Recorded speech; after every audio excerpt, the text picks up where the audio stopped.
Bom, o governo questionou as regras da Eletrobras e as ações ordinárias da companhia caíram 20,4%. Para falar mais sobre esse assunto, a gente recebe o professor Joelson Sampaio, da Faculdade de Economia da Fundação Getúlio Vargas. Tudo bem, professor? Bem-vindo à Jovem Pan.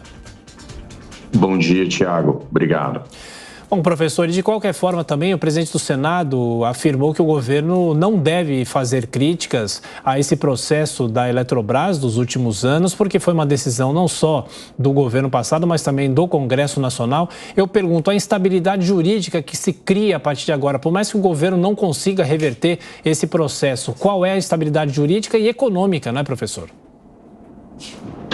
Exato, Tiago. Sempre que tem ali uma interferência ou um ruído por parte do governo em relação ao setor de energia, a gente volta não só ao caso da Eletrobras, da privatização que foi recente, mas lá em 2012 nós já tivemos ali um caso muito ruim de interferência do governo que criou uma memória negativa de risco regulatório, e isso é ruim não só para o setor elétrico, como foi na época, mas para outros setores também, porque aumenta a incerteza e aumenta sempre o que os investidores chamam de prêmio pelo risco por conta dessas interferências que podem ocorrer. Então, quando a gente tem algum tipo de evento como este e outros que já ocorreram no passado, a gente acaba trazendo uma incerteza que é ruim para a economia, que é ruim para o setor, que é, será que lá na frente vai acontecer comigo o que aconteceu com tal setor ou com tal empresa? E isso, no final do dia, é ruim para o governo, é ruim para o Brasil. Pois é, professor, quais cuidados gerais o senhor acredita que devam tomar, o governo e as empresas na hora de fazer essa negociação, de efetivar privatizações para não acompanhar consequências econômicas negativas? É importante que o governo ele sempre tenha esse cuidado de que ao definir, ao traçar ali um panorama de desestatização, seja por concessões, PPPs e privatizações, ele traz um sinal, uma informação para o mercado. E ele precisa ter essa consistência de minimizar a ingerência, o risco regulatório de um setor, até mesmo de uma empresa. Porque se ele não consegue fazer isso, ele acaba tendo um custo maior para todos os programas dele, tanto de privatização quanto de desestatização via concessões e PPPs, porque vai ficar esse risco de incerteza, risco de interferência, ingerência para o mercado. E, de novo, o mercado sempre vai olhar com uma incerteza que vai exigir um prêmio de risco. Traduzindo, prêmio de risco é mais caro, é um dinheiro mais custoso para o Brasil, que no final do dia prejudica não só, enfim, o governo, como os brasileiros. Então, o governo ele precisa ter essa clareza de que a partir do momento que ele trouxe a discussão, foi tramitada e foi privatizada uma empresa, a gente teve já todo esse trâmite, esse processo de validação externa do setor público, dos órgãos de controle e fiscalização. Mudar depois, você acaba trazendo um risco que você não quer e não tem ganho. Não é um risco que vai trazer benefício. É muito mais um problema que pode ser gerado do que um benefício olhando para frente, principalmente. Ô, professor, como é que ficam os investidores? Porque a gente se lembra que quando houve esse processo na Eletrobras, até mesmo o governo abriu a possibilidade de se investir nessas ações com o FGTS, por exemplo. Isso cria uma instabilidade muito grande e o senhor acha que as ações devem continuar caindo até o fim dessa discussão? Porque é o que a gente já falou, dificilmente o governo vai conseguir reverter isso, né? Exato. Como vocês já trouxeram na reportagem, a gente teve um efeito negativo para os investidores. E quando falamos investidores, nós falamos todos os investidores, inclusive aquelas pessoas que pegaram uma parte do seu fundo de garantia e depositaram ali, fizeram ali um aporte na Eletrobras. Então, se a gente observar com calma, a gente tem um efeito sempre negativo desse tipo de interferência.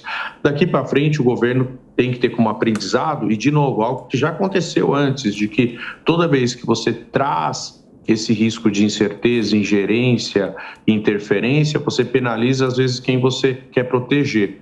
E aí, no caso, boa parte das famílias ali que pegaram dinheiro que é para aposentadoria, para uma outra finalidade, e depositaram confiança nessa empresa, na Eletrobras, e hoje estão perdendo muito, né? E qual é o problema de perder na Bolsa de Valores? Esse é um outro caso.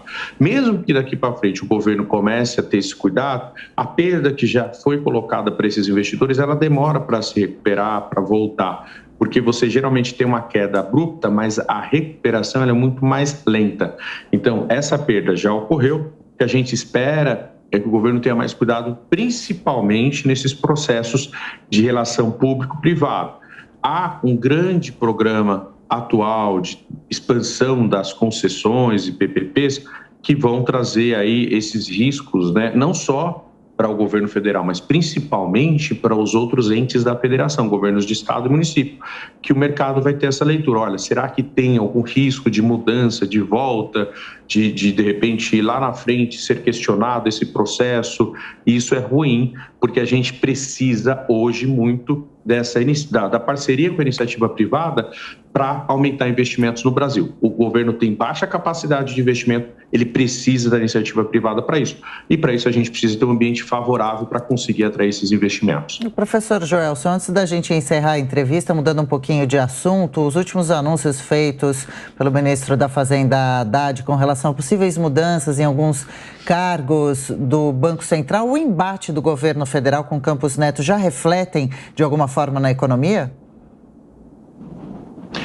Certamente, quando a gente observa, e esse é o grande desafio, né? Quando você observa ali uma politização de um aspecto mais técnico, você às vezes consegue o efeito contrário daquilo que você quer. Então, quando a gente analisa, por exemplo, essa questão da taxa de juros, como você bem colocou, faz sentido a gente perguntar, poxa, mas os juros não estão altos, eles não têm um efeito colateral ruim, não é um remédio que tem esse efeito ruim para o PIB, é verdade, mas é um remédio necessário. O que acontece?